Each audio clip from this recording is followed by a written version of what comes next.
The NFL has never cared about yesterday. Rings fade fast, winning seasons expire overnight, and job security is a myth the moment things get uncomfortable. Coaches get fired, coordinators get scapegoated, front offices get cleaned out, and fans are told it's just the business. And most of the time, that explanation works. You go 2-15, you lose the locker room, you can't develop a quarterback, and the axe falls. Brutal, but understandable. But then there are the other firings, the ones that have nothing to do with wins and losses, and everything to do with ego, insecurity, grudges, and power trips. Firings so petty, they feel personal. Firings that make you stop and ask how anyone in that building thought this was a good idea. These are the moments where the NFL stops looking like a meritocracy and starts looking like a soap opera with headsets. And once you see how these decisions really happened, you realize some of the league's most infamous collapses started with one incredibly small, incredibly petty decision. Take the New York Giants in 2025, a franchise desperate to convince the world it still knows what it's doing. Brian Cox wasn't just another position coach. He was a 3-time Pro Bowler, a Super Bowl champion, and a respected defensive mind. But during the Giants' bye week, after a humiliating 33-15 loss to the Patriots, Cox was fired in the middle of the season. Why? According to reports, the final straw wasn't performance, scheme, or player development. It was an argument over where he was sitting on the team plane. Cox had been moved from the front to the back, reportedly reacted badly, and that was enough. No detailed explanation, no football justification, just gone.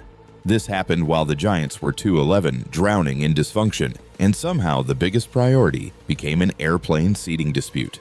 Cox was close with recently fired head coach Brian Daboll. Tensions were already boiling, and interim coach Mike Kafka refused to explain the decision. When a franchise is losing like that and still finds time to fire a coach over a plane seat, the problem isn't discipline, it's leadership.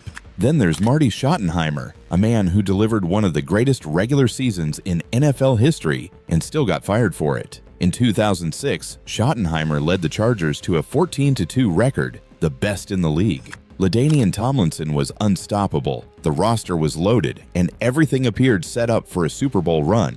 Yes, they lost a brutal playoff game to the Patriots, but firing a coach after a 14-2 season should be unthinkable. It wasn't about football, it was about a long, simmering feud with general manager A.J. Smith. They hated each other, barely spoke, and made life miserable for everyone in the building. Owner Dean Spanos decided the situation was too dysfunctional and chose the GM over the coach who just dominated the league. The breaking point reportedly came when Schottenheimer wanted to interview his own brother for defensive coordinator. That was enough. 14 wins.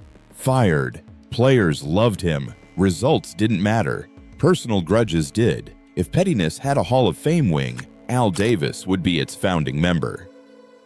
Come sure. His firing of Mike Shanahan with the Raiders was just the beginning.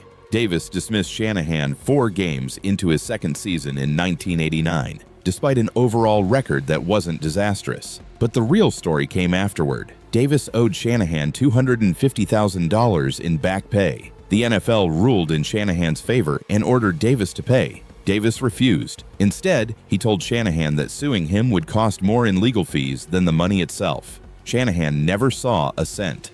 While Shanahan was still coaching, Davis would secretly fire assistants Shanahan hired, then order them back when Shanahan tried to retaliate. It was chaos, pure control warfare, and the revenge arc writes itself. Shanahan went to Denver, won 2 Super Bowls, and went 21-7 against the Raiders.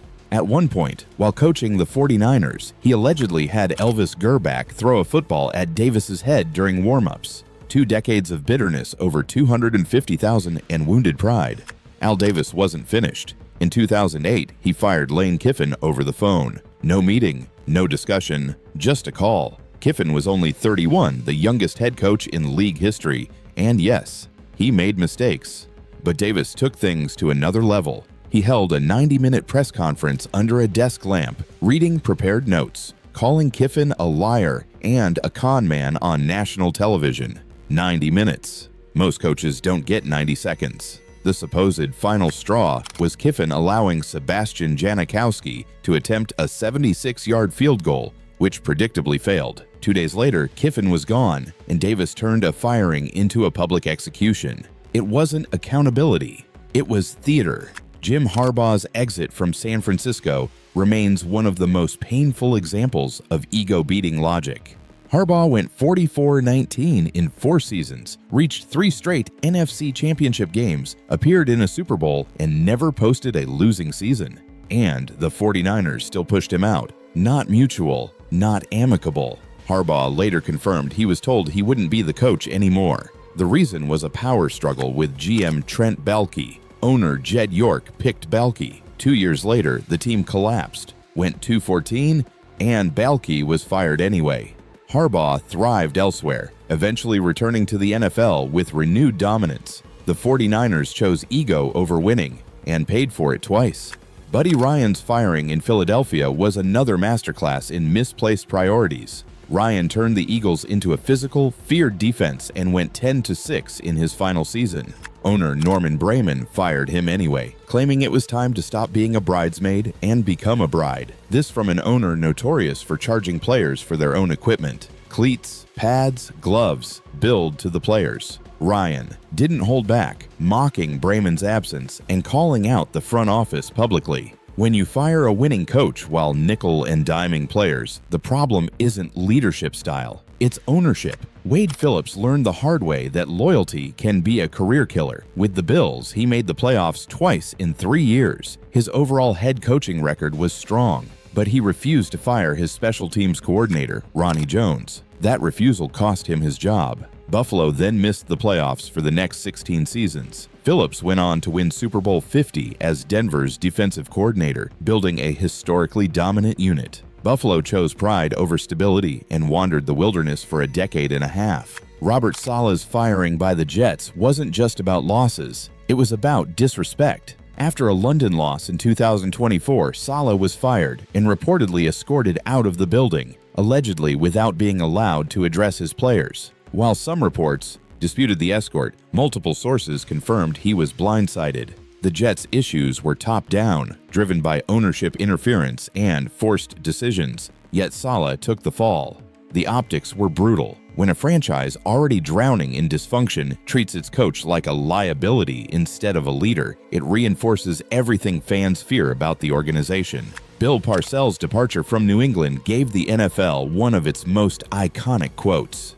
After clashing with owner Robert Kraft over personnel control, Parcells left following a Super Bowl appearance. When Kraft overruled his draft preferences, Parcells summed it up perfectly. "If you want me to cook the dinner, you should let me shop for the groceries." That line became gospel. Years later, the feud softened, but the lesson stuck. Control matters more than results when egos collide. And then there's Paul Brown, the final boss of petty firings. Brown co-founded the Cleveland Browns. The team was literally named after him. He revolutionized football, playbooks, film study, face masks, modern coaching. In 1963, new owner Art Modell fired him. Personal reasons? Power struggle, a desire to make the franchise his own. Brown was fired from the team named after him. Brown responded by founding the Cincinnati Bengals and building another franchise from scratch. Modell eventually became one of the most hated figures in Cleveland sports history. History kept receipts. These firings weren't about football. They were about ego, control, and insecurity. And in every case, the fallout lasted longer than the satisfaction of making the decision. In the NFL, pettiness doesn't just end careers. It reshapes franchises, rewrites legacies, and exposes the truth that sometimes the smallest grudges cause the biggest collapses.